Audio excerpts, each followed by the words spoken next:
somos primos, né, da origem diamontada, então fico muito feliz de estar sob vossa presidência.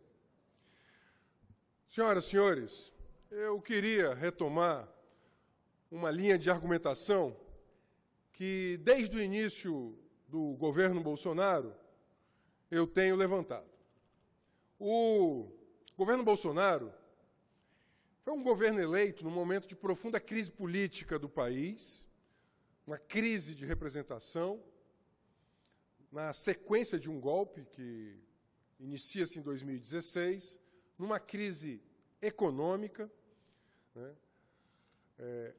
Este golpe de 2016, que afastou Dilma do poder, aprofundou a crise econômica em razão, inclusive, do aprofundamento das opções econômicas que foram feitas pelo governo Temer e que gestou na sociedade brasileira um certo desejo de renovação sob a expressão nova política.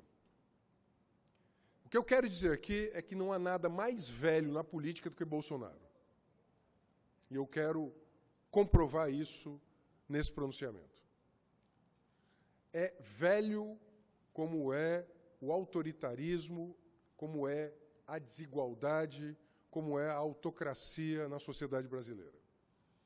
Eu quero começar exemplificar com fatos, porque assim o nosso ouvinte, sobretudo, ele vai concordar comigo. A Polícia Federal vem ganhando autonomia, sobretudo nos últimos 14 anos.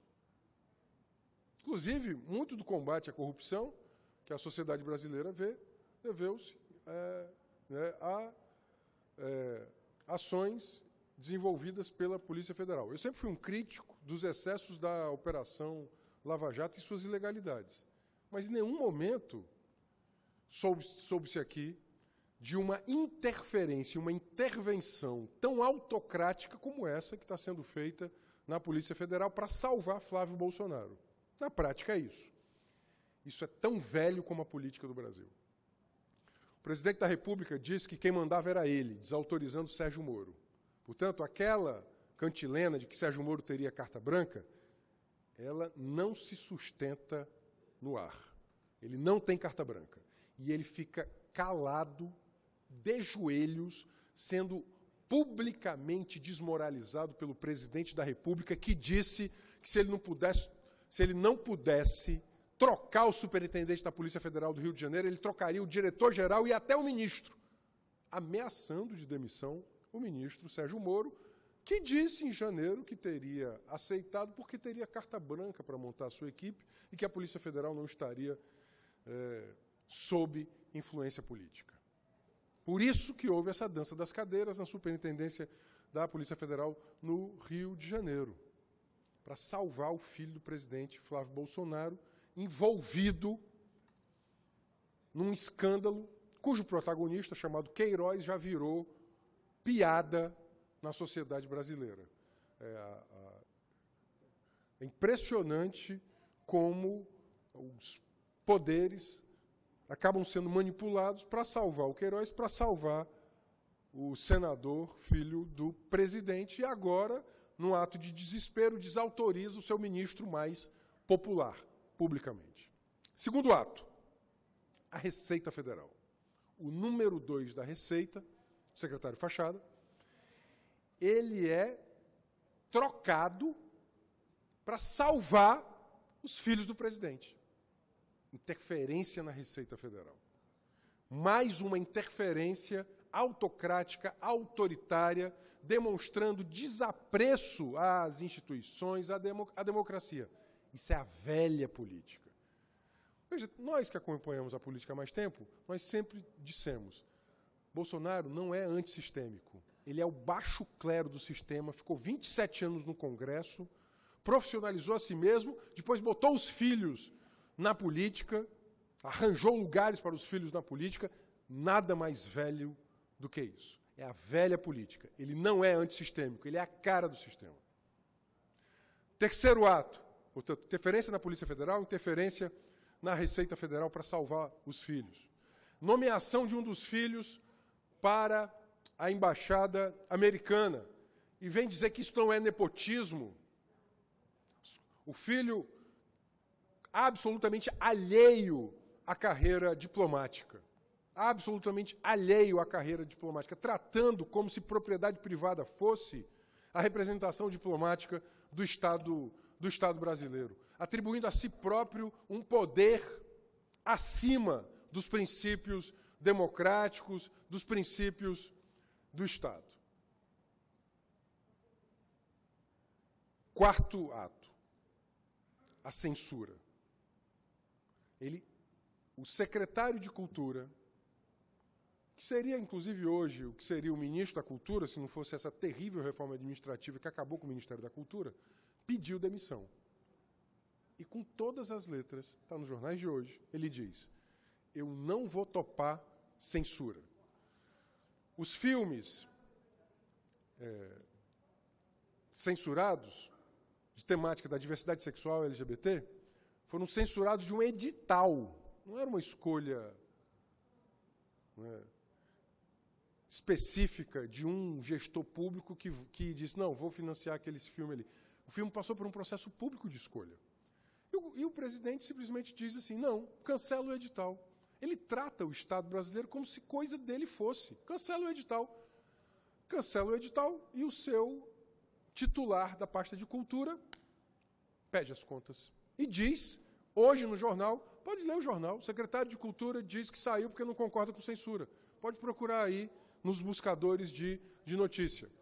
Por isso mesmo eu queria, inclusive, me solidarizar, em especial com os diretores dos filmes cearenses, o Transversais e o Inferninho, que foram alvo dessa censura. Mais tarde, inclusive, poderei dar um abraço nesses realizadores, meu querido Emerson Maranhão, para dizer da nossa solidariedade e do nosso repúdio a qualquer forma de censura. Quinto ato, o anti-intelectualismo e o desapreço à educação, mas, sobretudo, à autonomia de cátedra das universidades e à liberdade de cátedra. Eu era estudante de Direito nos anos 90. O governo era Collor. Collor desrespeitou a escolha da Universidade Federal do Ceará, da comunidade da Universidade Federal do Ceará, e nomeou um outro Albuquerque, em 1991. Havia 28 anos que isso não acontecia, do presidente desrespeitar a comunidade universitária. Havia 28 anos. Há 28 anos, os presidentes, Itamar, Fernando Henrique, Lula, Dilma, eles se seguiram respeitando as escolhas das comunidades universitárias. Veja, esse respeito deve-se, dentre outras coisas, em decorrência do princípio de autonomia universitária que está inscrito na Constituição. Está lá escrito na Constituição. As universidades públicas gozam de autonomia administrativa e didática, ou seja, elas se governam e governam o seu projeto pedagógico, didático. E por isso que ela tem instâncias. Ela tem os seus conselhos superiores de administração universitária. Tem o seu conselho de ensino, pesquisa e extensão e tem o seu conselho universitário. São as instâncias superiores das universidades. Por isso que se faz também processos internos, paritários, no caso da Universidade Federal do Ceará, em que cada uma das categorias, servidores técnico-administrativos, docentes e discentes, tem um peso de 33, 33, 33 na definição dos seus gestores das instâncias superiores. Inclusive, essa é a consolidação do princípio da democracia. Eu tive um professor de Direito, já falecido, o professor José de Albuquerque Rocha, uma grande figura do direito brasileiro, que ele dizia assim, o princípio democrático inscrito na Constituição, ele não é só para o Estado, ele é para o Estado e para a sociedade, ele é para todo mundo, porque é um princípio, porque quem dá nascimento ao Estado brasileiro, que diz que o Estado brasileiro nasceu com tais princípios, dentre os quais a democracia, o combate às desigualdades, a justiça social, o respeito à dignidade humana, é a Constituição. E o princípio da Constituição, ele rege a todos. As nossas relações sociais, interpessoais e as nossas relações institucionais. Ele não rege só Ou seja, nós, como sociedade, nós estamos vinculados ao princípio democrático. Isso quer dizer que nós, juridicamente, nós devemos obediência ao princípio democrático. Isso quer dizer que nós temos que ser democráticos.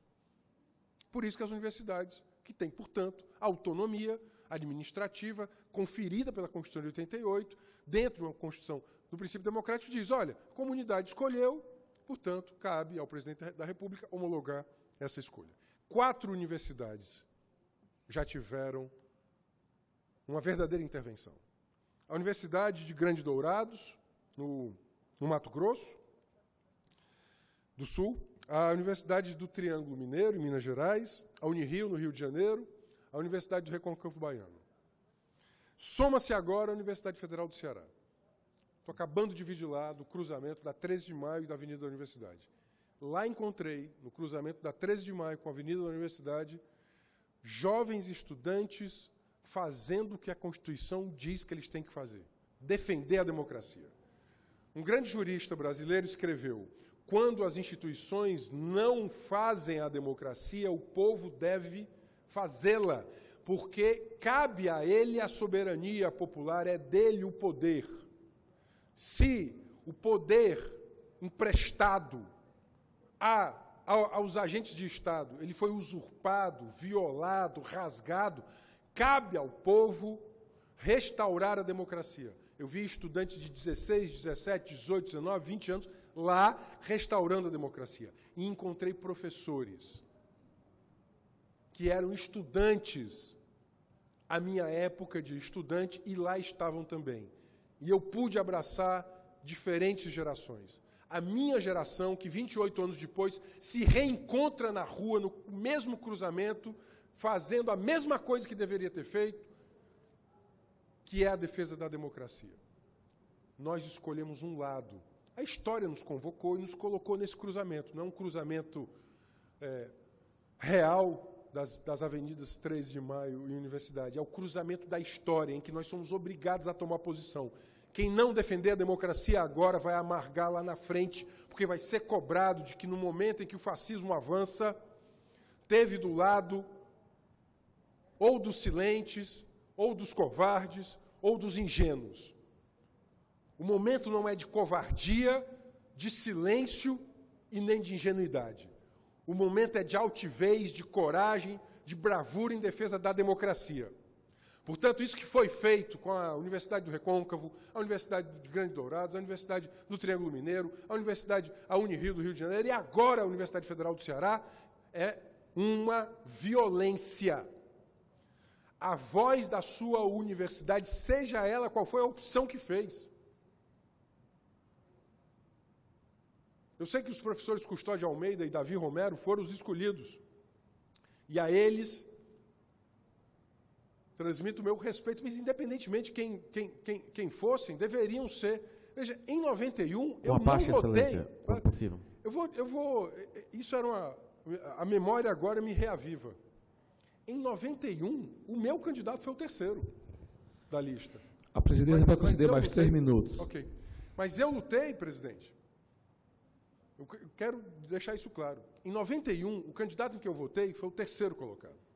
Mas eu lutei para que o primeiro fosse o nomeado. Porque não era o meu candidato, mas era a democracia que estava em jogo. Por isso que a gente dizia reitor eleito, reitor empossado. Portanto, a gente não fazia campanha para o primeiro, mas para um nome no primeiro, mas para que o primeiro, que foi o escolhido, ele fosse nomeado. Portanto, eu queria dizer que essa luta vai ser uma luta árdua, grande, longa, mas ela antevém algo que para nós é muito importante. Se nós não cuidarmos... Veja, eu falei da interferência na Polícia Federal, da interferência da Receita Federal, da interferência na política de cultura, na Ancine, na Secretaria de Cultura do Governo Federal, antes Ministério da Cultura, e agora a interferência nas universidades federais. Né? Ou seja, pelo menos, e na diplomacia brasileira, pelo menos 5 exemplos do que é um governo autocrático, autoritário, que repete o pior do que a história aconteceu nos trouxe nos anos 30, que são os governos fascistas. Portanto, nesse momento, desta encruzilhada histórica, todos somos chamados a defender a Universidade Federal do Ceará, a sua comunidade universitária, mas, sobretudo, defender a democracia, sob pena de que aconteça aquilo que o grande poema de Brecht dizia: se o poder covarde vem e aniquila o outro e eu fico em silêncio, quando ele vier me aniquilar, não haverá vozes que se contraponham ao poder covarde. Deputado Tony Brito. Parabenizar o discurso de Vossa Excelência e dizer também que eu fui aluno pude aprender muito com o nosso querido professor Rochinha. Sim, de saudosa memória.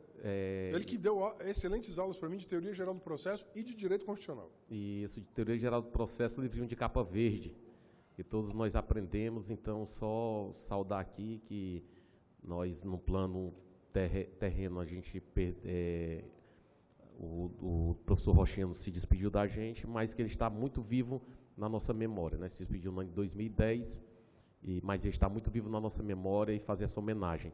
Também foi aluno do curso de Direito da UFC e todos nós gostamos muito e ele contribuiu demais com o seu livro Teoria Geral do Processo. E ressaltar sempre os valores constitucionais, o nosso respeito aos princípios, aos direitos e garantias fundamentais, aos direitos humanos, ao cumprimento das leis. E sempre conte comigo para que a gente possa lutar por uma sociedade mais justa. Obrigado. O senhor, inclusive, que é sindicalista de uma categoria de servidores públicos estaduais, no caso dos policiais civis, há de concordar comigo. Os princípios que, sobretudo, lutamos para o Estado brasileiro, compreendendo, inclusive, o serviço público, não eram para garantir, por exemplo, né, um poder separado da sociedade ao servidor público ou àquela instituição pública. Era para evitar a manipulação política. Evitar a manipulação política. Isso que aconteceu na Receita Federal, o que aconteceu na Polícia Federal, isso é manipulação política. Se trocaram os dirigentes para salvar o filho do presidente da República. Agora, trocaram-se os dirigentes das universidades. Sobretudo, para implantar um projeto de privatização, de financiarização da universidade, que é o marqueteiramente intitulado Futurice. Isso é um jogo de marketing. Para concluir, deputado, um minuto. Isso é um jogo de marketing, né, o Futurice. Então, se colocaram, né, interventores em contradição com a escolha das comunidades universitárias para facilitar um processo de desmonte da autonomia universitária e do caráter público dessas universidades. Portanto, deputado Gordinho Araújo, presidente, mais uma vez, me honra estar sob sua presidência nesse momento, digo que nós não podemos faltar à convocação que a história do Brasil agora nos conclama. Independentemente de quem tenha sido seu candidato em 2018, veja com os olhos abertos o que está acontecendo. Repito, nem a covardia, nem o silêncio e nem a ingenuidade. Esse projeto é um projeto de desmonte do Estado brasileiro, não é um projeto nacionalista, é um projeto de entreguismo. Se junta agora à privatização do patrimônio público brasileiro. Ele está rápida e violentamente, de forma autoritária, salvando os seus, um projeto de desmonte dos direitos sociais, da proteção social, de aumento da desigualdade social, de censura, de ataque aos direitos, às garantias e à democracia. E se nós não nos unirmos em torno de uma grande frente democrática, nos juntando aos meninos e meninas que estavam hoje no cruzamento da 13 de maio da universidade, com seus professores, os seus servidores técnicos administrativos, amargaremos todos. Porque foi muito difícil construir o que pouco nós tínhamos de proteção social, mas rapidamente será destruído. Por isso mesmo eu queria aqui me juntar às vozes, as mais diversas, de diferentes partidos, ideologias, filosofias, dos diferentes movimentos sociais da sociedade civil, em defesa da democracia, nas universidades, nas instituições, no Estado brasileiro, contra um governo autocrático, autoritário, né, e antipovo que é este governo Bolsonaro. A democracia há de vencer. Eles não venceram no passado, não vencerão agora. Muito obrigado.